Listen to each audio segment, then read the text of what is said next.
আমি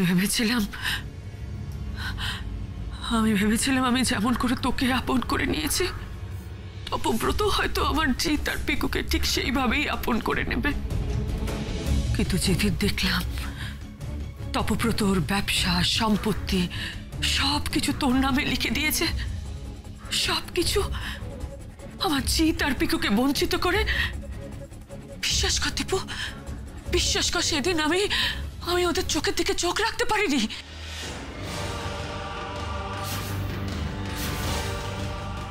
আমি সেদিন বুঝেছিলাম তপব্রত কোনোদিন আমার জিৎ আর পিকুকে নিজের ছেলে বলে মেনে নিতে পারেনি। যদি মেনে নিতে পারত, এত বড় ঘটনাটা ঘটাতে পারত না, ওদের এভাবে বঞ্চিত করতে পারত না, কিছুতেই পারত না।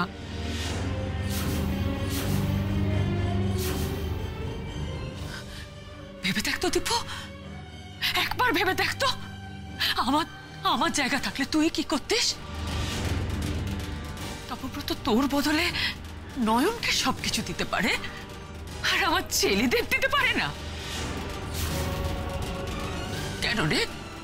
কেন রে ওরা কি কিছুই পাওয়ার যোগ্য নয়?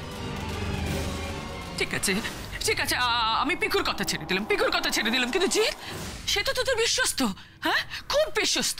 তাহলে সে কেন কিছু পেল না? তাকেও ভরসা করতে পারলো না তপব্রত।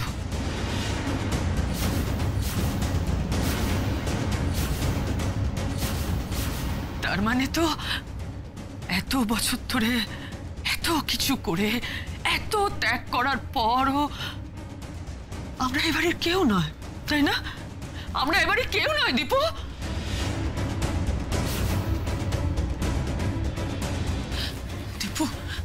দীপু, আমার ছেলে দুটোর জন্য বড্ড ভয় হলো রে বাবা, বড্ড ভয় হলো, বিশ্বাস কর।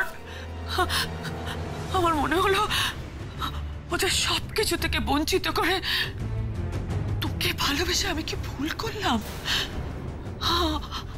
আমার ছেলেদেরকে আমি ক্ষতি করে ফেললাম, পরের ছেলেকে ভালোবাসতে গিয়ে আমি কি আমার ছেলেদের ক্ষতি করে ফেললাম?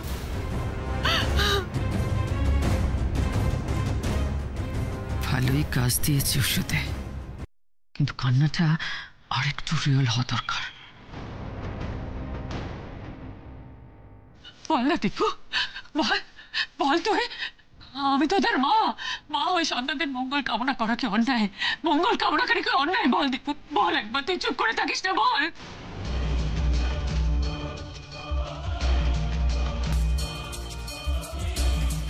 আর একটা কথা বলতো দীপু, আমি যদি তোকে ঠকিয়ে থাকি, তাহলে তপব্রত কি জিৎ আর পিকুকে ঠকায়নি? ওদের সম্পত্তি থেকে বঞ্চিত করে তপব্রত কি অন্যায় করেনি? আমি সৎমায়ের মতো ব্যবহার করলে দোষ, আর কি করলো তপব্রত? বল, কি করলো? ও বাবার মতো ব্যবহার করলো আমার ছেলে দুটোর সঙ্গে? চুপ করে থাকিস না দীপু, বল, আমি অন্যায় করেছি? সত্যি তো, বাবার বলে তো জিৎ পিকুর কোনো উল্লেখই নেই, মায়ের উল্লেখ নেই, যেন ওরা কোনোদিনও ছিল না বাবার জীবনে।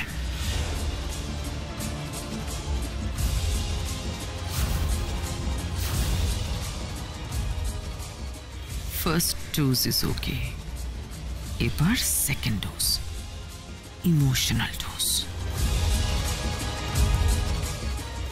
আমার এটুকুই বলার ছিল তোকে দীপু,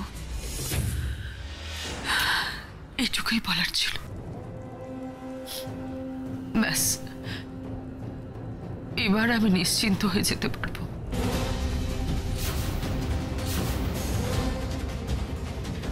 আর যেই আমায় যা ভাবুক, আশা করি আমার দিকটা তুই এবার বুঝতে পারবি। অন্তত এটা বুঝবি যে যাকে তুই মা বলে ডাকতিস, সে ভুল করেছিল ভয়, স্বভাবে নয়।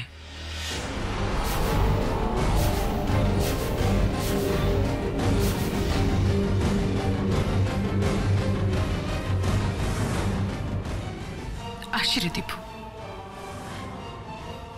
পারলে পারলে আমার মা বলেই মনে রাখিস, সৎ মা বলে নয়। আমার এই একটা পাপের জন্য আমার সারা জীবনের ভালোবাসাটা মিথ্যে করে দিস না দীপু, মিথ্যে করে দিস না।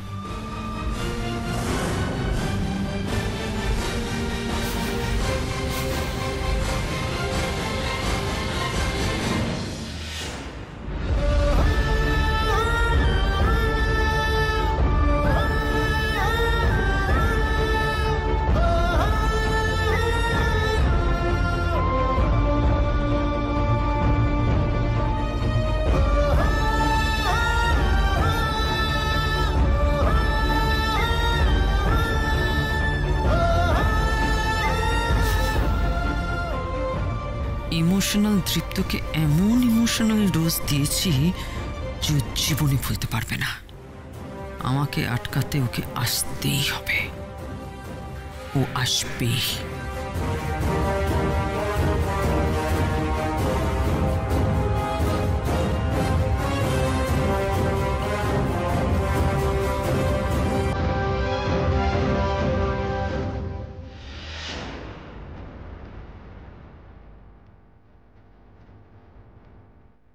নেমে তো যাচ্ছে, বাই চান্স যদি তৃপ্ত পিছু না ডাকে, এত অভিনয়, এত মিথ্যে চোখের জল সব বৃথা যাবে। ডাকবে তো, নাকি ডাকবেই না? এত কিছুর পরে ও আমার চলে যাওয়াটা অ্যালাউ করবে?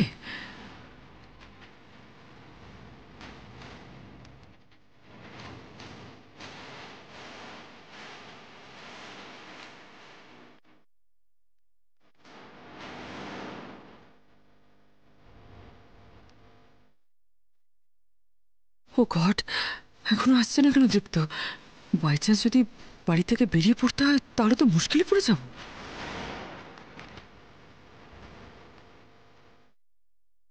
কি হলো? বড় সাহেবের এখনো ছোট মার সাথে কথা শেষ হলো না?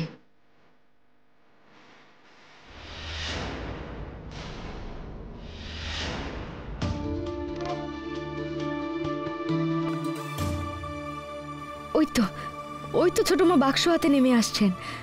মা গো, মা বিশালাক্ষী, তবে কি কাকিমণির কথাই সত্যি হলো মা? তৃপ্তবাবু কি তবে নিজের ভালোটা বুঝতে পারলেন? নিজেকে কি উনি সত্তরের হাত থেকে সরাতে পারলেন মা?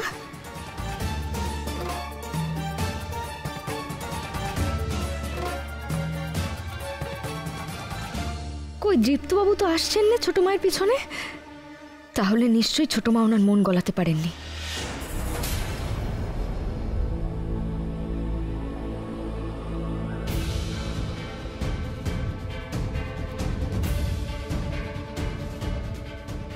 কিরে, দৃপ্তকে পটাতে পারলি না?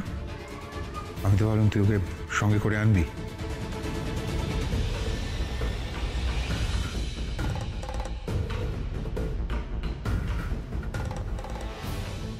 মা, তুমি সত্যি এই বাড়ি ছেড়ে চলে যাচ্ছ?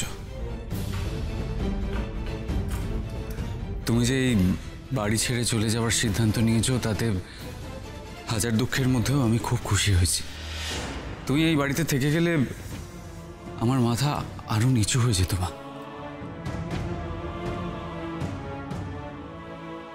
মা, তোমাকে আমি আবার বিশ্বাস করতে চাই, আবার নিজের মাকে ফিরে পেতে চাই। যে মা আমি অসুস্থ হয়ে পড়লে আমাকে ওষুধ দেবে, আমার কথা ভাববে, সম্পত্তির কথা নয়।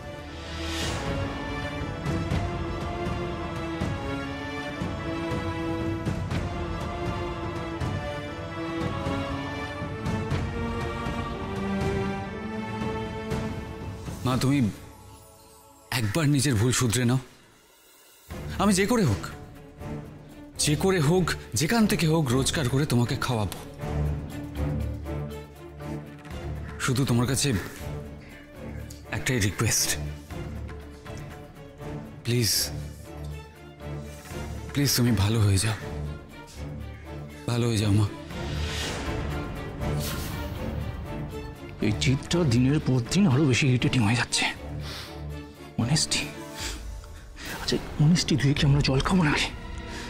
আমি আর পাচ্ছি না মামা, আমার জাস্ট আর কিছু ভালো লাগছে না। সব প্ল্যানটা চোখের সামনে ভেস্তে যাচ্ছে। বলেনি মামুই, তৃপ্ত বাসু বলেনি এত টাকার সম্পত্তি, এত ব্যবসা পেয়ে কেউ হাতছাড়া করতে চায় নাকি? চলো চলো, আমরাও মায়ের সাথে পিছু নেই। দেখেছিস তো, বলেছিলাম না ওরা আবার কিছুতেই দীপুকে আর গলাতে পারবে না।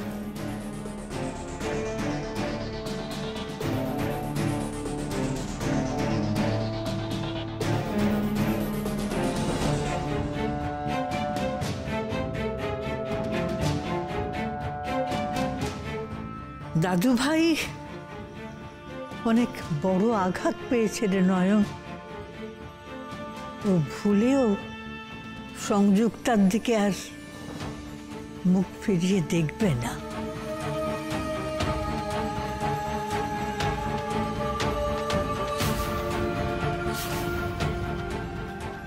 সে তো ভালোই হলো ঠাম্মি, কিন্তু ভাইকে যে ধরে রাখতে পারলেম না। ভাইও যে চলে যাচ্ছে, সবকিছু বোধহয় একসাথে পাওয়া যায় না, তাই না মা বিশালাক্ষী?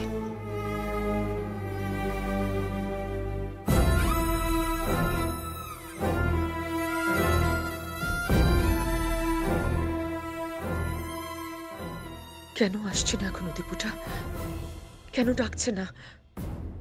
ডাক দীপু, ডাক। জিতের জন্য তোর খারাপ লাগছে না রে? আমারও লাগছে, কিন্তু কি জানিস,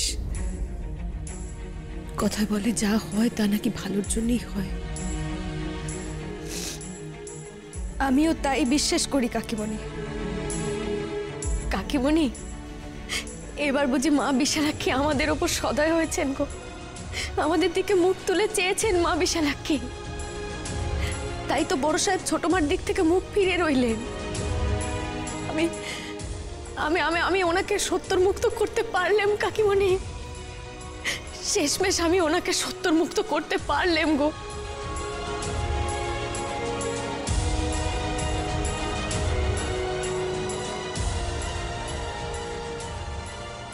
আর যেন উনি কখনো না গলেন গো।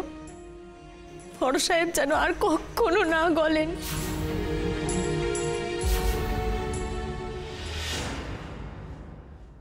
তাহলে কি সত্যি দীপু আসবে না? পিছু ডাকবে না? ও গড, এভাবে সবটা চলে গেল। এভাবে আমার পথে নেমে যেতে হচ্ছে। ওটা এতটা শেয়ানা হয়ে গেছে যে আমার চোখের জল দিয়েও আমি ওকে গলাতে পারলাম না। ঠিক আছে তৃপ্ত বাসু, আজ আমি পথে নেমে যাচ্ছি, কিন্তু তোমার সর্বনাশ না করে তো আমি দম নেব না। দাঁড়াও মা।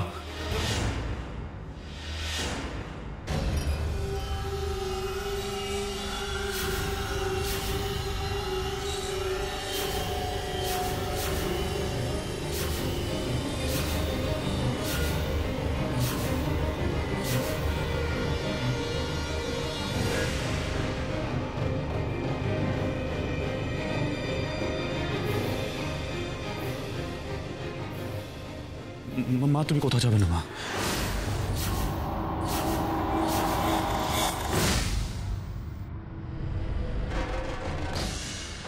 হে মা বিশালাক্ষী, এ কি হলো? উনি কেন নেমে এলেন? না মা, তোমরা কেউ এখান থেকে যাবে না, কেউ যাবে না। আমি কাউকে এখান থেকে কোথাও যেতে দেবো না, কাউকে না।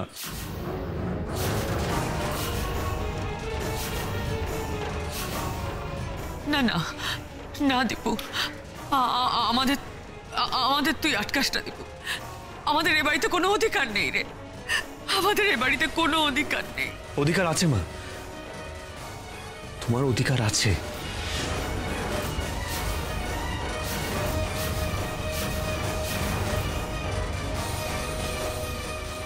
আজ এই বাড়িতে আমার যতটা অধিকার আছে ঠিক ততটা অধিকার পিকু, জিৎ, আমার দুই ভাইয়ের রয়েছে।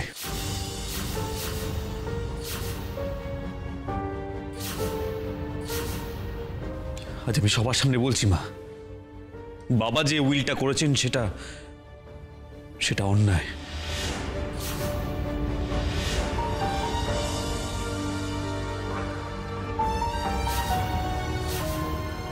সম্পত্তি সমানভাবে 3 ভাগে ভাগ হওয়ার কথা ছিল, কিন্তু বাবা সেটা করেননি। তাই বাবা যে ভুলটা করেছেন সেটা আমি শুধরে নেব মা। মা, তোমাকে আমি কথা দিচ্ছি, আমি আমার ভাইদের বঞ্চিত করব না, কখনো না।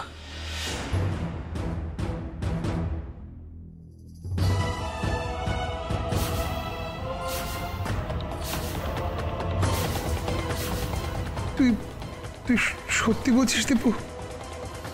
সত্যি বলছিস?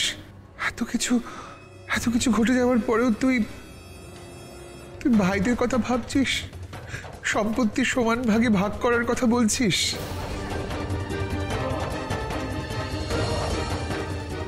আজকের পৃথিবীতেও তোর মতো দাদা হয়, তোর মতো মানুষ হয়?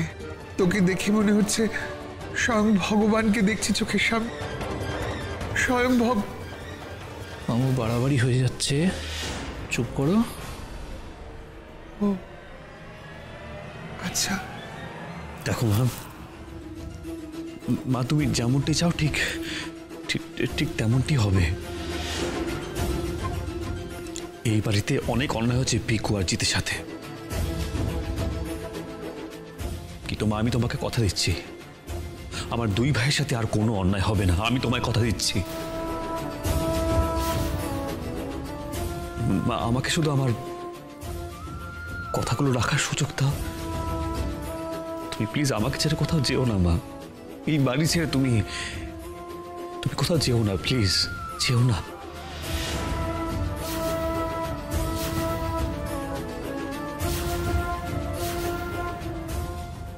যাক, কাজ হাসিল হয়ে গেছে, এবার ক্লাইম্যাক্সের অভিনয়টা করতে হবে। কিচ্ছু চাই না দীপু, আমার কিচ্ছু চাই না, বিশ্বাস কর। শুধু তোর ভাই দুটোর জন্য আমার বড় চিন্তা হয় রে। তোর ভাই দুটো যদি পথে দাঁড়ায়, তুই যদি ওদের আঁকলে রাখিস, তোর ছত্র ছায়া রাখিস, তাহলে আমি নিশ্চিন্ত হই, বিশ্বাস কর। তাহলেই আমি মনে শান্তি পাবো রে। না মা,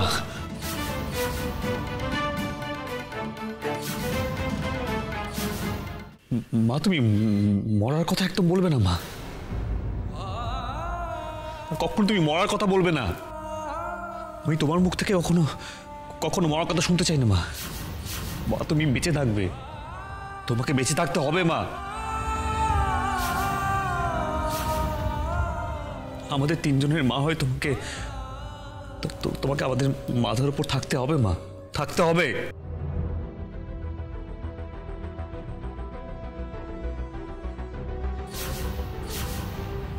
তবে মা তোমার যদি কখনো মনে হয় যে আমার 2 ভাইয়ের প্রতি কোনো অন্যায় হচ্ছে, তবে মা প্লিজ তুমি কোনো অন্যায়ের পথে হেঁটো না। তুমি প্লিজ অন্তত আমাকে বলো মা। আমি তোমাকে কথা দিচ্ছি মা, আমি ওদের প্রতি কোনো অন্যায় হতে দেব না মা, কোনো অন্যায় হবে না।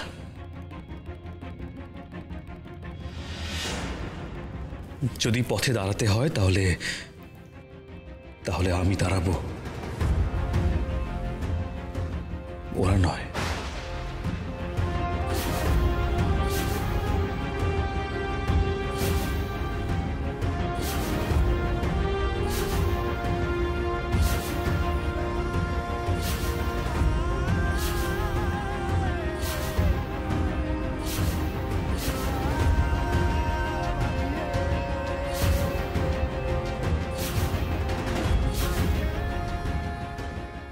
কি হচ্ছে এটা?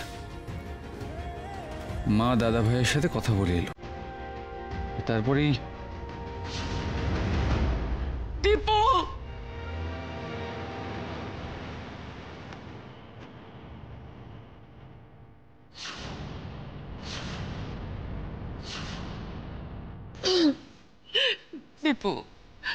দীপু তুই যে কত বড় কাজ করলি তুই নিজেও জানিস না। তুই যে এতটা মহত্ব দেখাবে আমি ভাবতে পারিনি বাবা, আমি ভাবতে পারিনি। তবে তবে আমার মন বলছিল যে আমি আমি যতই দোষ করি না কেন দীপু আমায় ঠিক ক্ষমা করবে, আমাকে ঠিক আটকাবে। কিন্তু কিন্তু তুই যে তোর দুই ভাই কিভাবে আগলে রাখবি এটা আমি ভাবতে পারিনি বাবা, এটা আমি ভাবতে পারিনি। আয় পিকু, আমরাও কৃতজ্ঞতার ভান করি। সত্যি দাদা ভাই, সত্যি তুই আমাকে ক্ষমা করতে পারলি? আমি যে তোকে সৎ দাদা বলেছি রে, কিন্তু কিন্তু তুই আর যা করলি তা নিজের দাদাও করে না রে। দাদা ভাই, দাদা ভাই, দাদা ভাই, তুই আমাকে মার, তুই মারলে আমার প্রায়শ্চিত্ত হবে। তুই মার দাদা ভাই, তুই মার, আমাকে মার। পিকু তুই শান্ত, পিকু কি করছিস কি তুই? আমি যে অন্যায় তোর সঙ্গে করেছি তার তার কোনো ক্ষমা নেই, কোনো ক্ষমা নেই। দাদা ভাই, তুই আমাকে না মারলে আমার প্রায়শ্চিত্ত হবে না। দাদা ভাই, তুই মার আমাকে, তুই মার দাদা ভাই, তুই আমাকে মার, আমাকে